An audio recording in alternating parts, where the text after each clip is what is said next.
ประคำมาหนุนใจพี่น้องทุกคนด้วยนะคะ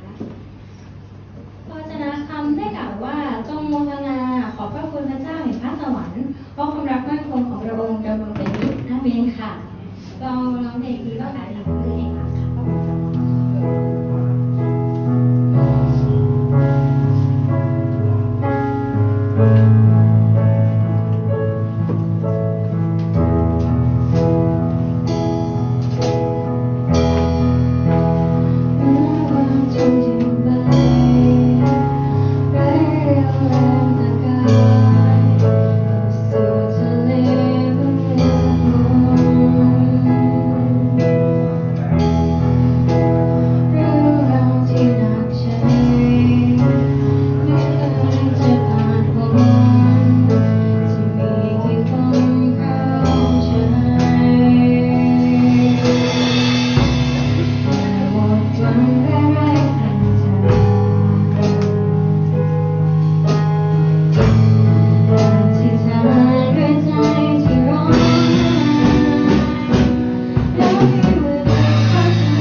เป็นเพลงกัมพูชานะคะ